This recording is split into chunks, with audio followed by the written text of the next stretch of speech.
Welcome to the Western Oklahoma State College Old Testament introduction video. This video will kind of tell you how the class is going to operate and give you a little background and all that. Excuse me. So to start off with, my name is Gary Gardner. I'm Dr. Gardner. I'll be your lecturer for this class. Most of the time I'll be an instructor, but there may be a time when a different instructor is used that I'll be the one giving the lectures and all, but most of the time I'll be the instructor as well. My history is I have taught at Western Oklahoma State College for 12 years, was tenured faculty there, and then I did some administration with that, the head of the Arts and Humanities departments.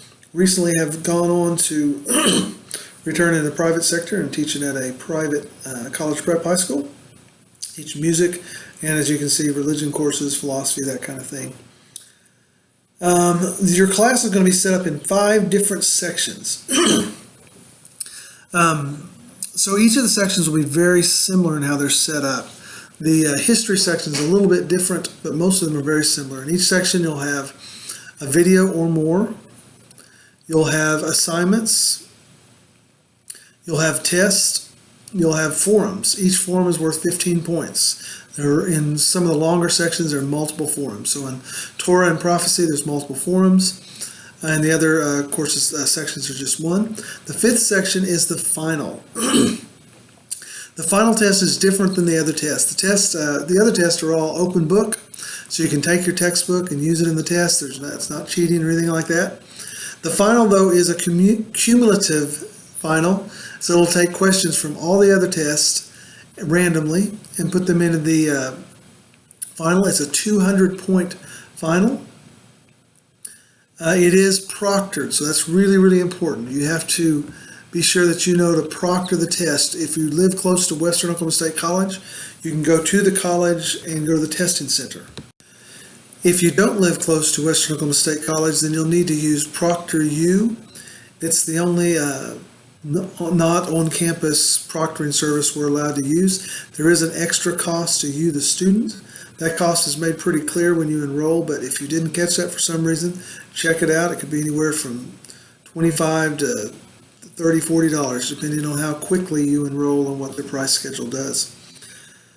So that's the final. In that section too, the last section, you'll have a week to do all that stuff in the last section, but you also have a paper that's due, and there's directions there.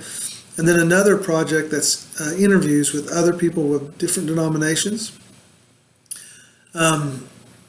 Those can be worked on throughout the semester. If you wait till that last week to do the 200-point final and the final paper and the interviews, you're going to have a really rough week. So I encourage you to do those ahead of time, at least one of them. You can't do the test ahead of time, but you can knock out at least one of the papers. All tests, I try to open up for 2 days. As an online course, I know that flexibility is often the reason you're in an online course. So I open it up for a couple of days so that you can have that window of opportunity to take your test. But that does mean if you miss that window, you're probably not going to get a remake from me because, again, you had 48 hours to get it in. I've tried to schedule the test at the end of each week that that there is a test so that you get used to that routine. You know, when things are done, they're going to be scheduled in a very similar fashion, whether you're in an 8-week or 16-week version of the class. So once you get that first section done, you should see that pattern repeat itself throughout the course. Now the assignments, each section has some assignments. They're usually worth 25 points apiece, except in the 4th section, the Ketuvim, it's worth 50 points because it's a longer assignment. There are forums that are graded 15 points each. There's a study guide that you can do for some points. It's not a lot of points, and the study guide will help you on the test, but if you feel like you don't need it, you know, it does get points, so you would lose those points, but it's not a lot of points. But it does help you if you think you're going to have any problems. So, talked about tests being open for 2 days. The forums. In the forums, it's kind of important. This is how we interact with one another in this class and with most of the online classes at Western. So we need to be courteous to each other. We need to be civil with one another, you know, practice civility.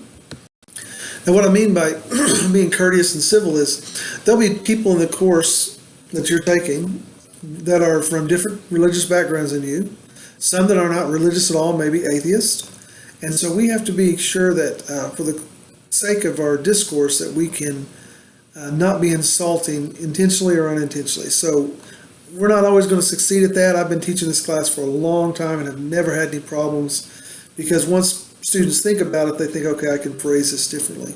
That's one of the beauties of the forums. You can type in what you're going to say, then go back and reread it and decide whether it came off a little more harsh than you intended or not. So this is a state school. This is not a religious school. So we're not in the business of teaching anyone anything that's going to make them convert to any particular denomination, convert away from Christianity or Judaism or any other religion.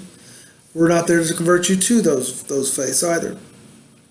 Well, the reason we have the class is because the Bible, the Old Testament in this course, the New Testament, one of the other courses, is an incredibly powerful human document that's thousands of years old. The New Testament, is the most liberal scholar would put it at 150 CE. So, 1,850 years old. Really old for human documents. And the Old Testament, again, the most liberal would put the sections of the Old Testament at about 400 BCE, so 2,400 years old. And more conservative scholars would put it back to about the oldest sections to about 1,200 BC, so that's quite a bit older.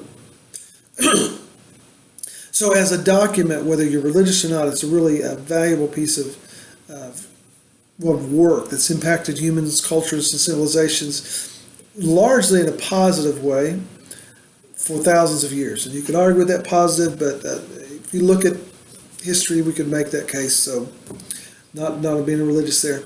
Now, this being courteous of others also applies to those who are not religious. So if you're religious, you can't denigrate an atheistic position.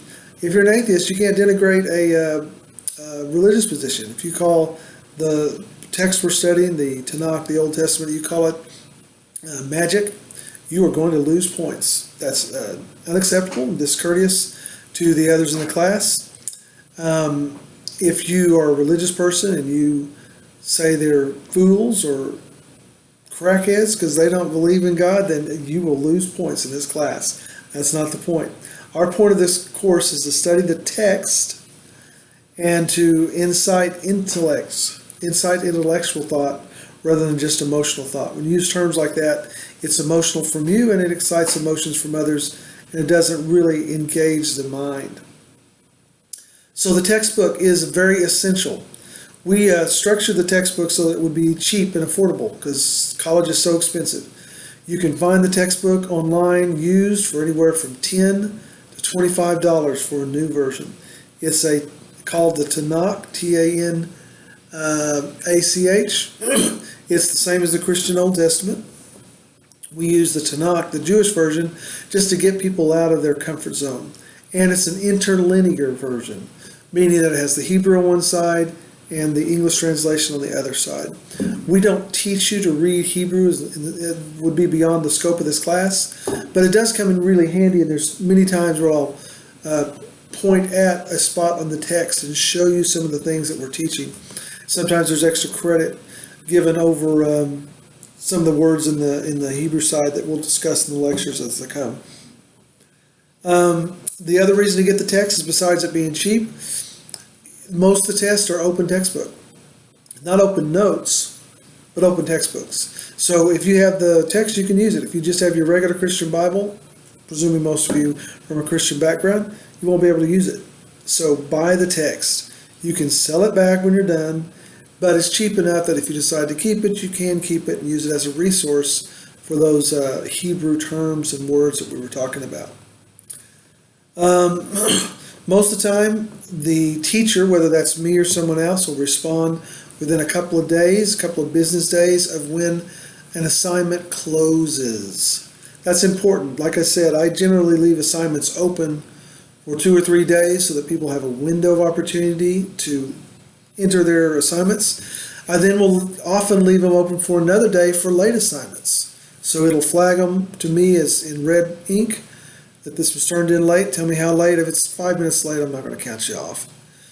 But if it's a day or so late, then I will, and that'll be at least a 10% reduction in points. Now, once it ceases to accept your assignments, then it's done. I can't go back and take them after that, or at least it's very difficult to do, so don't count on that. I do set up the assignments where they can be turned in a little bit late, and that way you don't have to panic about it, and you don't have to contact me. You can just do it. It's set up to accept those. So 2 business days after the closing of an assignment. So again, if it was open on Monday but it closed on Wednesday, that would be by the end of the day on Friday that you could expect to start to see some movement from the instructor. All right, so let's talk a little bit about the class in general. When you're taking a religious class at a secular college, a non-religious school, there's often a little bit of trepidation. If you're religious, is this going to be some atheistic professor, doctor, know-it-all who's going to try to teach me something or turn me away from what I grew up with? If you're not religious, you think, is this going to be some crazy religious fanatic who's teaching this class and trying to convert me to their faith? And then, of course, everything in between. Are they going to convert me away from my denomination to another one, or from my, Judaism to a different kind of Judaism, or whatever? You don't have to be religious to succeed in this class. The way the class is based is it is a text-based class. That means that we look at the text of the Bible, in this case the Old Testament. We look at the text and we judge it, and the class is based on what's in that text. It's not based on how the text came to be, how it got here, any of that kind of stuff, but what the text actually says. That's important if you become a religious studies major at a bigger school. You'll take courses on the document hypothesis theory and higher criticism and all that, on how the text came to be in our hands today. But that's beyond the scope of what we're doing on an associate's degree, period. And definitely for this course, because this course and the New Testament course offered at Western are both based on the text. So you don't have to agree that the texts are correct. But just as if you were studying the Iliad and the Odyssey, you would have to know what those texts said. You have to know what these texts say. And that's the example I wanted to bring up, because again, if you come from a non-religious background, you may be a little affronted by comparing biblical texts to the Iliad and the Odyssey. But it's a really good comparison, because they're both really old human documents that have survived for a long time. There's a reason they've survived, and you have to study those texts to see what it was. So because we're studying the text, I as a lecturer will often say, God says here to do such and such. The Lord says blah, blah, blah. Sometimes I'll say the writers of the Old Testament say at this point. Those terms are interchangeable. I'm not trying to force religion upon anyone, but the text says God said. In the beginning, God created the heavens and the earth. So if I'm describing Genesis 1:1, I'm going to say God created the heavens and the earth, according to the text. So, and that's what the text says. Bereshit bara Elohim ve'et hashamayim et ha'eretz. Elohim in there, that's God. You can hear that. So that's what we do. So don't be affronted by that. We are a text-based class. This is not a survey of the Old Testament that you might have at a religious school. Those are really good classes too, and they deal with the text, but also with a lot of archaeology and stuff like that. We don't have time for that in this course. This is a 1,000 level class, a freshman, sophomore level class. So we tend to skim the surface of the books. The Old Testament, the Christian tradition, is 39 books. We have 16 weeks of school. You can do the math and see that that's not going to work out to a really super in-depth study. I do think there's a lot of good things you can get from this class that you won't get anywhere else, and I mean that sincerely. Like I said, I've got a PhD in Bible, and we set this up differently so that we could appeal to the student who's not going to a religious school or can't afford it but wants to go later. What you get here will not be redundant when you get to that school. This is all you can afford. It will be good. And if you're not religious, you just need an elective, or you just are curious about it, we hope to point out some things that you would not see anywhere else. So the other thing we focus on is the historical context. The way I explain this one in my face-to-face classes is, you can tell by looking at all the gray in my beard, I've been around a little while. So when I was growing up, there were terms like cool. And if I said, oh, that office is so cool, we would understand. You mean the office had nothing to do with the temperature. It's the way it was set up. It looked nice. It had some interesting items in it. So that's what we mean by cool in the 70s. Now, if I said that today to the generation in the early 21st century, they would kind of get what we're saying. Yeah, I kind of get where you're coming from. But guys, nobody uses groovy anymore, right? But they did in the 70s and a little bit in the 60s. So those are terms that have gone out of use. And so if you were looking at a document 1,000 years from now that said, we were watching one of those horrible movies, groovy, man, groovy, it may not make any sense to you in 1,000 years. You would have to get into the context of the 21st and 20th centuries. And they go, oh, I got it, groovy, that means, and explain it correctly. So we try to look at the cultural context to the people that heard the Tanakh, the Old Testament spoken that first time. What did they think a verse or a passage meant? We won't succeed at that 100% of the time, but at least we're going to try and try to get you to attempt that in your own studies. So the historical context, the goals, again, as I mentioned before, is not to convert anyone. We're not trying to get you over to my personal bias.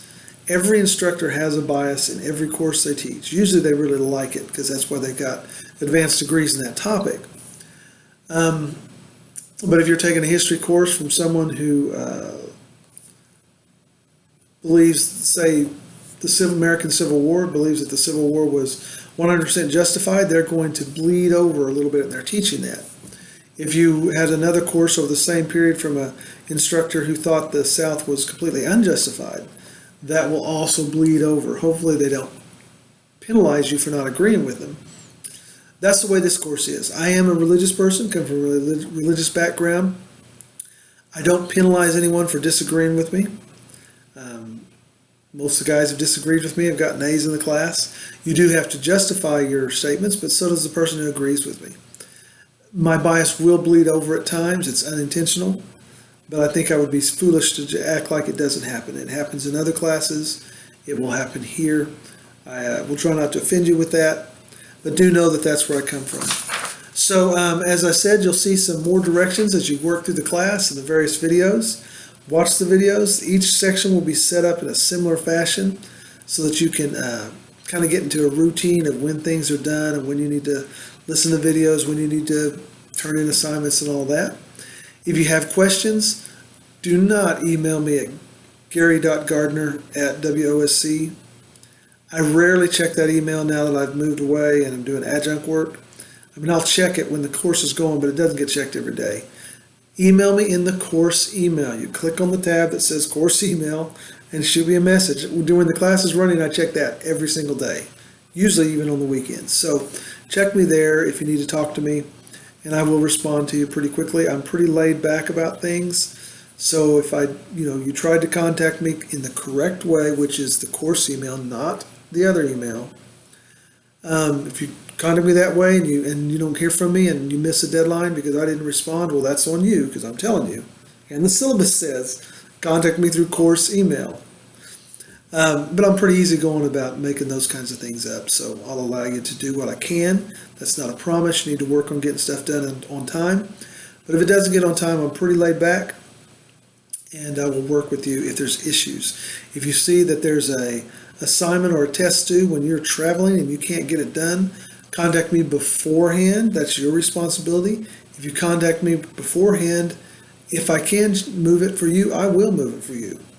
The final is pretty much in stone. I can't do anything about it. So don't travel, don't be gone, don't be out of internet rings when the final is there. And remember, on the final, it has to be proctored. So not only do you have to do it with us through Western, you have to contact Proctor U and get a time for them to observe you take the test, because you'll log in and they'll observe you through your webcam.